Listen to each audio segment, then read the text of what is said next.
Éric Vial, bonjour. Bonjour Olivier. Vous êtes un membre récent de l'association Les Enfants de Tchernobyl et vous allez accueillir pour la deuxième fois une petite fille la semaine prochaine. Alors pourquoi avoir adhéré à cette association ? En fait, dans le cadre de mon métier, j'ai l'habitude d'interroger chaque année des membres de l'association des enfants de Tchernobyl. Et chaque année, j'essaye de motiver les parents alsaciens pour qu'ils accueillent chez eux des enfants de Tchernobyl et des environs. Et un jour, je crois qu'il faut, quand on est journaliste, passer aussi à l'acte. C'est-à-dire, c'est bien toujours de vouloir susciter des vocations chez les autres, mais je crois qu'à un moment, il faut aussi savoir montrer l'exemple. Et c'est ce que j'ai voulu faire l'année dernière. Je me suis dit, moi aussi, je vais me lancer. Moi aussi, j'ai envie d'accueillir une petite fille. Et voilà, c'est ce que je fais. Alors, 2500 enfants accueillis depuis 1993 environ, ça fait à peu près 200 par an. Ouais. Est-ce qu'après bientôt 25 ans, on peut encore parler d'enfants de Tchernobyl ? Alors, oui. Pourquoi ? Parce que pour des milliers d'années, évidemment, les endroits de Tchernobyl et des environs sont infectés, sont contaminés par le nuage radioactif de Tchernobyl. Ça veut dire que les enfants qui sont encore là, ils mangent ce que leur donnent leurs parents, et comme ils n'ont pas de sous, c'est beaucoup d'autarcie. Ça veut dire que c'est des choses qu'on fait pousser, du jardin, et tout ça est infecté. Donc ces enfants-là, il faut qu'on les accueille, parce que le seul moyen d'évacuer leur taux de césium et de faire baisser leur taux de césium 137, c'est un mois par exemple passé dans notre région, ça leur permet d'évacuer jusqu'à 40% de leur taux de césium 137. Ça veut dire quoi? Ça veut dire que ces 40%, c'est encore beaucoup. Tous les enfants sont touchés évidemment par le nuage radioactif encore aujourd'hui, mais ça veut dire que 40% en moins, c'est être malade ou ne pas être malade. Alors on a quand même l'impression qu'on en entend beaucoup moins parler. Est-ce que dans d'autres régions, il y a des associations similaires? Et pourquoi l'Alsace est en pointe encore maintenant? Alors, en fait, il y a des associations similaires quasiment dans le monde entier. C'est vrai que nous, on est en pointe en Alsace et j'ai le sentiment qu'on se sent particulièrement concerné, tout simplement parce que nous aussi, nous avons une centrale nucléaire ancienne, Fessenheim.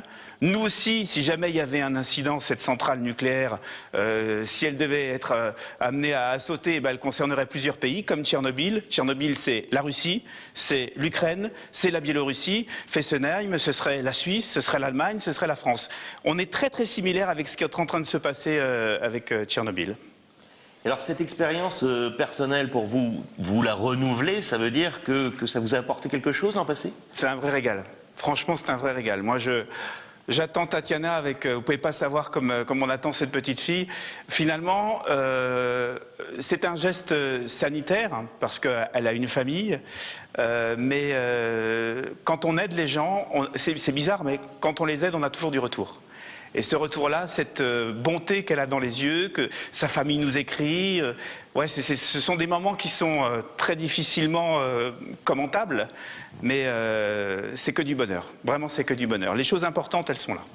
Donc vous restez en contact depuis que vous l'avez accueilli une première fois, vous avez un suivi régulier avec cette famille ukrainienne? Ouais, moi, mais évidemment toutes les autres familles d'Alsace. Et on leur apporte, j'ai l'impression, un peu de bonheur et surtout un peu d'espoir, parce que au-delà, l'association des enfants de Tchernobyl apporte ça, apporte de l'espoir. Ce sont des familles en Ukraine ou en Russie qui souffrent évidemment, qui sont dans la pauvreté et qui n'ont pas d'avenir. Ou vivre à Tchernobyl, ou vivre à Novozhivkov, il n'y a pas d'avenir, il n'y a pas de boulot, il n'y a pas d'avenir là-bas. Le fait que des parents alsaciens accueillent des enfants, ça leur donne de l'espoir, un véritable espoir. Alors ce qui est marrant, si on peut dire ça comme ça, c'est que ces enfants russes apprennent le français et que pour eux, aujourd'hui, évidemment, l'espoir, c'est la France. Moi, je trouve que c'est aussi un beau symbole, surtout que, vous le savez, notre pays est beaucoup critiqué. Et quand on va à Novozhivkov ou quand on va dans les endroits autour de Tchernobyl et qu'on voit de plus en plus d'enfants, de parents se mettre au français en se disant, voilà, l'espoir, il est là, il y a quelque chose de très positif. Mais est-ce que ce n'est pas un faux espoir parce qu'ils ne vont pas pouvoir venir en France ou ils ne peuvent déjà même pas quitter leur zone contaminée à l'heure actuelle? Alors si, aujourd'hui peuvent les quitter, et justement, par exemple, en se mettant en apprenant le français, en se disant que, en voyant nos enfants à nous qui font des études, et bien que eux, par les études, ils peuvent y arriver, on leur apporte de l'espoir. Et justement, ces enfants-là se mettent, et on le constate, à étudier, à essayer de s'en sortir. Ils partent à Moscou, ils partent dans d'autres villes européennes, et ben, il se développe aujourd'hui, voilà, ce dynamisme autour de cette association. Et je tiens à noter aussi que, par exemple, les petits-enfants qui étaient là au début de l'association sont aujourd'hui ceux qui sont devenus les traducteurs de l'association. Ils ont 20 ans, ils ont 22 ans, ils ont 23 ans, ils travaillent dans des ambassades.